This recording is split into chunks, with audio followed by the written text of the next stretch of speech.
오늘은 예수님과 관련된 몇 가지 좀 사건들을 좀 분석해 보면서 함께 은혜를 나누고자 합니다. 오늘 제목이 예수님의 권위인데 권위에 도전하는 좀 무모한 사람들을 보면서 혹시 우리도 그렇게 무모할 때가 있지 않을까 한번 생각해 보시고 혹시 그런 면이 있다고 한다면 즉시 회개하기를 부탁을 드립니다.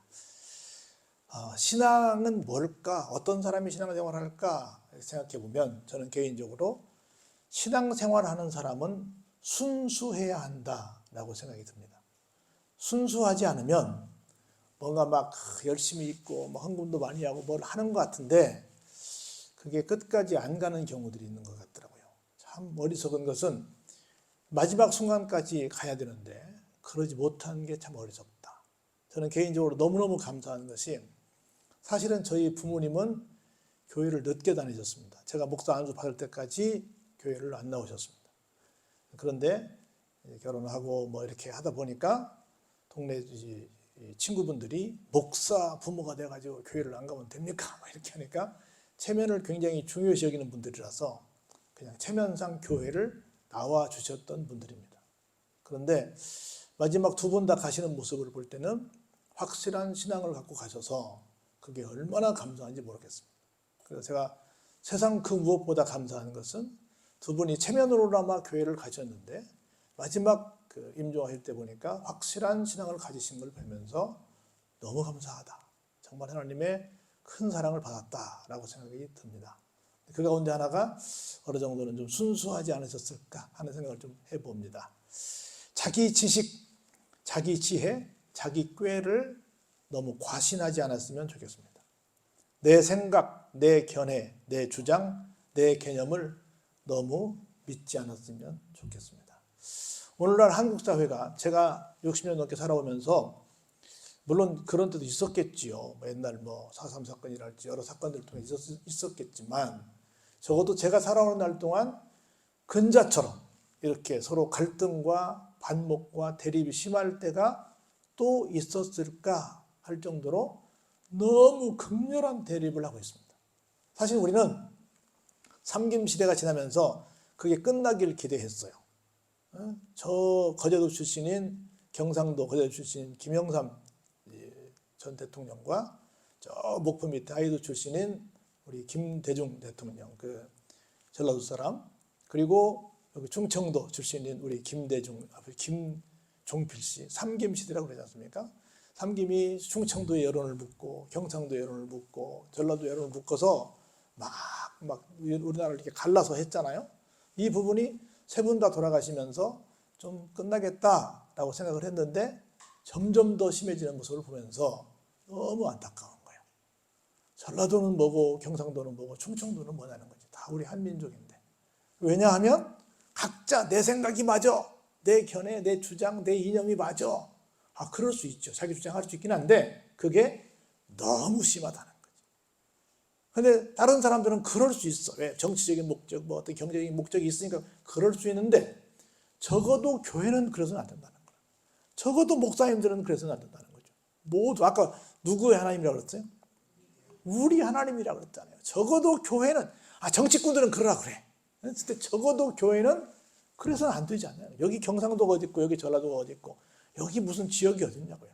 지금 우리 반토막 났는데 여기서 난리 치는데 만일 통일돼봐. 얼마나 또 더 그러겠냐고. 하나님이 어련히 잘하셔서 이놈들 붙여놓으면 더 싸우겠다 싶어가지고 통일을 미루고 계신지도 몰라요. 왜? 그냥 너무 세니까. 물론 자기 주장 필요하지요. 그런데 너무 다른 사람을 무시하고 다른 사람을 이렇게 짓밟으려고 하는 그런 입장에서 나의 주장은 안 된다는 거라. 다 사람마다 이 동네도 좀 시원찮은 사람이 있고 저 동네도 좀 좋은 사람이 있고 다 있지 이 동네만 다 좋은 사람이고 저 동네만 다 나쁜 사람이에요. 다 그래요? 그렇지 않아요. 저는 개인적으로 경상도 친구들 아주 많습니다. 어때요? 뭐가 중요해 그게? 하나도 중요하지 않습니다. 근데 너무 자기 것만 옳다고 말하는 거라. 왜냐하면 내가 하나님은 분석의 대상이 아니라 믿음의 대상이고 내가 하나님에 비해서 한계를 갖고 있는 인간임을 잘 모르기 때문에 그래요. 한계를 가지고 있다 그 말은 내가 주장하는 것이 절대적이다라고 말할 수 있다 없다? 없다. 지금 내 생각은 내 말이 맞을 것 같은데 아닐 수 있다라고 하는 생각을 가져야지, 내가 하나님이 아닌데, 내가 신이 아닌데 내가 맞아, 나만 오라, 이렇게 말하는 것은 안 된다는 거지요. 있을 수 없지요. 감히 하나님과 견주고 감히 하나님께 도전하고 이런 것은 안 됩니다. 오늘 본문 말씀을 보시면서 이 당시에 이 정도로 나만 오라 라고 했던 사람들이 어떻게 살았는가를 한번 보시죠. 23절 한번 볼까요? 같이 한번 읽어보시죠. 예수께서 성전에 들어가 가르치실 때 대제사장들과 백성의 장로들이 나와 이르되, 예수님한테 너라고 그럽니다. 네가 무슨 권위로 이런 일을 하느냐? 도대체 누가 너한테 이런 권위를 주었냐? 라고 지금 누구한테 따져요? 예수님한테 따집니다. 뭔가 그거 하는 거 보니까 뭔가 힘이 있어. 뭔가 좀 대단하게 보여요. 그것을 뭘 가지고 있다고 봐요? authority라고 그러는데 우리 권위를 가지고 있다고 보는 거예요. 무슨 권위로? 누가 준 권위로 지금 그렇게 하느냐? 라고 막 따집니다. 그랬더니 예수님께서 보니까 너무 가소로운 거야. 그래가지고 예수님께서 한 말씀 답변을 이렇게 하십니다. 나도 너희들에게 한 말을 묻고 너희들이 대답하면 내가 대답을 하겠다. 그래서 예수님 먼저 왜 내가 이러는지는 조금 이따 말하고 한번 먼저 너희들 묻자. 도대체 무슨 생각을 갖고 있는지. 그러면서 예수님이 반문을 하십니다. 뭐라고 말씀하시냐면, 야, 요즘 대세가 세례 요한인데 그 수많은 사람들이 막 저 광야에서 세례를 주고 있음에 불구하고 막 거기까지 몰려가가지고 세례를 받고 있는데 요즘 이게 핫한 뉴스 아니냐? 그런데 그 요한의 세례가, 세례 요한이 주는 그 세례가 하늘로부터 내려온 세례냐? 아니면 사람이, 그냥 요한이라는 사람이 개인적으로 그냥 주는 세례냐? 라고 반문을 하셨습니다. 그랬더니 이 사람들이 즉답을 못하고 자기들끼리 상의를 합니다. 내가 하늘로부터 온 세례야 라고 말하면 이 사람들은 지금 예수님만 안 믿는 거야. 누구도 안 믿어요? 세례 요한도 안 믿죠.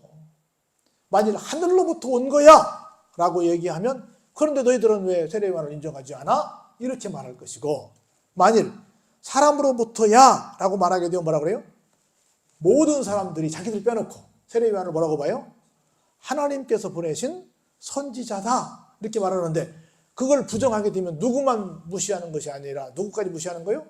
세례 요한만 무시하는 게 아니라 세례 요한에게 세례를 받은 모든 사람들도 똑같이 무시하는 결과를 가져오기 때문에, 그러면 그 사람들이 야 나를 무시했어 하고 말하면 어때요? 무서운 일이 생기니까 그 일이 무서워서 뭐라고 말해요? 이러지도 저러지도 못한다. 그럼 27절에 볼까요? 예수께 대답하여 이르되 우리가 알지 못한다. 여기 우리가 누구예요? 대제사장, 서기관, 지금 자칭 자기들이 최고야라고 주장하는 사람들, 자칭 자기들만 권위를 가지고 있다고 생각하는 그들이 결국은 뭐라고 그래요? 모르겠는데요? 이렇게 말을 해버린 거야. 그러니까 그래? 그럼 나도 안 알려줘. 너희들이 말을 해줘야 내가 말을 할 거 아니야 이놈들아 하고는 예수님께서 기가 막히게 그들을 향해서 나 안 알려준다 이렇게 말씀하셨습니다. 그러면서 빗대어서 그 사람들을 빗대서 이제 한마디 아주 아픈 말씀을 해 주십니다. 뭐라고 말씀하시냐면, 어떤 사람에게 두 아들이 있었다. 그런데 맏아들에게 야 오늘 내가 어디 갔다 올 텐데 포도원에 가가지고 일 좀 하고 있어 라고 아버지가 얘기를 했는데, 맏아들이 아이 그럼요 아버님 걱정하지 마시고 다녀오십시오 하겠습니다 해놓고는 갔어요 안 갔어요? 안 갔어요. 둘째 아들에게 둘째야 형님이랑 같이 가서 밭에 가서 좀 일 좀 해, 아빠 어디 다녀올 테니까 하고 얘기를 했더니 둘째는 뭐라고 그래요? 싫어요 나 안 가요 그랬단 말이에요. 그래놓고는 가만히 생각해보니까 아이고 형님 혼자만 가서 일하면 힘들겠다, 또 아버지 명을 또 어긴 것이 또 내가 실수했네, 내가 지금 철이 없어서 그냥 했네 하고는 뉘우치고 다시 갔다. 네가 생각할 때는 이 두 아들 중에 누가 아버지의 뜻대로 행한 사람이겠니? 라고 물었습니다. 그랬더니 누구라고 그래요? 아 그럼요 둘째지요, 둘째가 갔으니까 둘째지요. 그랬더니 예수님께서 무서운 말씀을 하십니다. 예수님께서 그들에게 이르시되 내가 진실로 너희에게 이르노니 누가 세리들과 창녀들이 너희 대제사장, 서기관, 바리새인, 율법사 이런 사람들보다 먼저 하나님의 나라에 들어가리라. 예수님 그래서 강하게 말씀하시면서 좀 약하게 말씀하셨어요.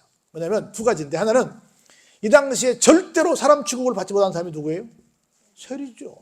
창기죠. 이 사람들은 정말 사람이라고 상종하지 못한, 우리 옛날로 말하면 백정 같은 사람들이었어요. 절대로 사람 취급을 안 하던 그런 사람들이었는데 그 사람들보다 너희들이 먼저 갈 거야.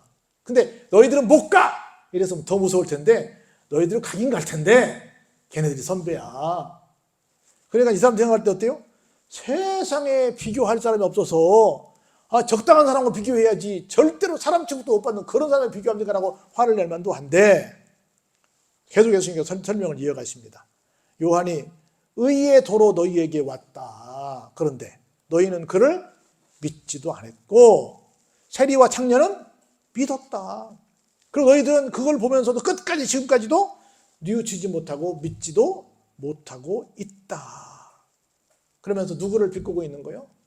지금 그 자기 생각에 꽉 잡혀있는 사람들을 비꼬고 계신 거예요.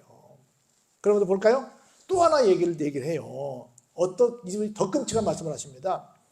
어떤 한 주인이 있었다.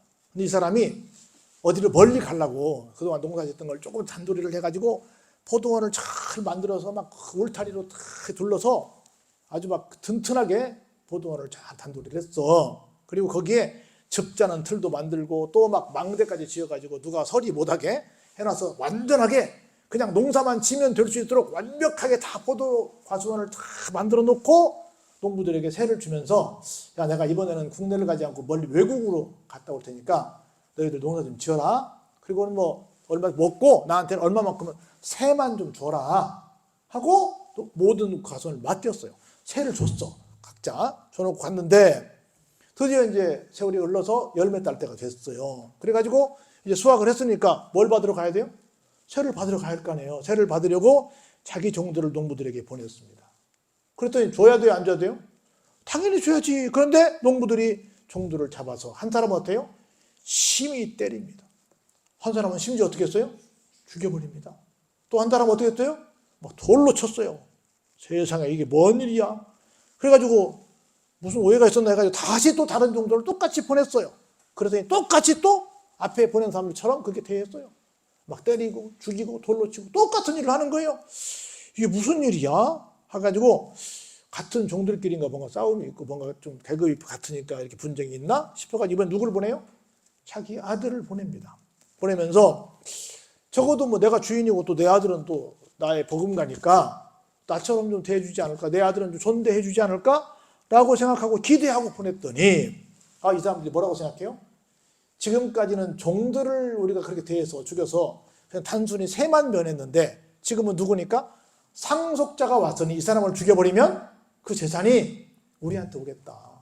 저 사람만 죽어버리면 많이 그러다가 나중에 주인만 어떻게 없애버리면 이게 무주공산이 되겠다. 그러면 우리 것이 되겠다라고 생각해서 그럼 우선은 상속자 아들부터 죽여버리자. 해가지고는 잡아서 죽여서 포도원 밖에 막 내쫓아가지고 죽여버리고 말았습니다. 이렇게까지 일이 진행이 됐어요. 그러면 예수님이 묻습니다.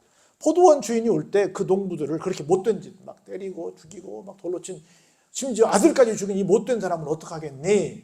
라고 물었습니다. 그랬더니 당연히 그 악한 자들을 어떻게 해요? 진멸해버리겠죠. 그리고 포도원 그 농사는 누구에게 맡기겠어요? 맡겨놓으면 세를 잘 낼 만한 다른 농부들에게 맡기겠죠. 당연한 거 아니에요? 그렇게 말했어요.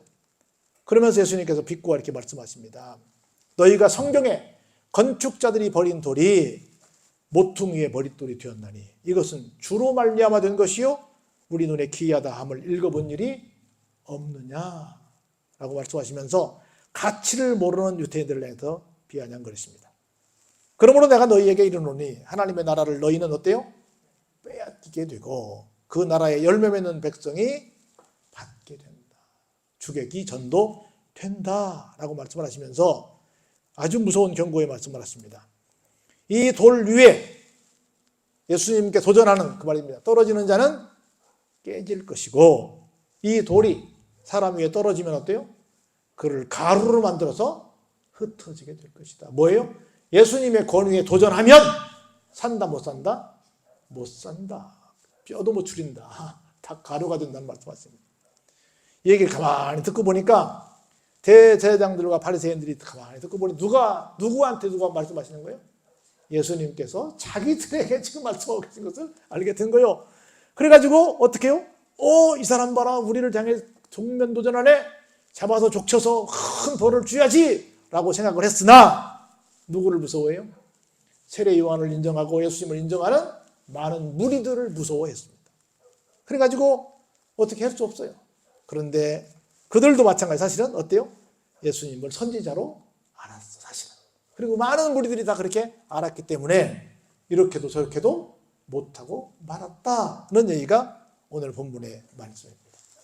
그래서 아침에도 말씀드렸어요. 제가 판단은 내가 한다, 하나님이 하신다? 하나님이 하신다. 그래서 판단은 하나님께 맡기고 무조건 하나님이 말씀하시면, 예수님이 말씀하시면 그 말씀에 어떻게 하자?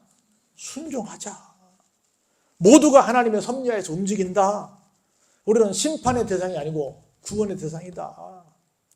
그래서 정말 우리의 믿음이 점점 시간이 갈수록 어떻게 하자? 순수하자. 할렐루야? 순수하자. 정말 시간이 갈수록 저 권사님은, 저 안소지 집사님은, 저 누구는 시간이 갈수록 참 어린아이 같네, 참 순수하네, 이래야지. 시간이 갈수록 나도 뭐 한번 목사님하고, 나도 뭐 누구랑 뭐, 나도 뭐 감히 주님께 한번 이렇게 그 권위를 가지고 한번 맞짱 떠보지. 안 된다는 거예요. 시간이 갈수록 더 겸손해지고 순수해지는 그런 우리의 믿음이 돼야지, 시간이 갈수록 고개가 뻣뻣해지면 안 된다는 겁니다. 늘 주님께 주님의 권위를 인정해드리는, 서로를 존중할 줄 아는 순수한 믿음의 소유자들이 다 되시길 주의 이름으로 축원합니다.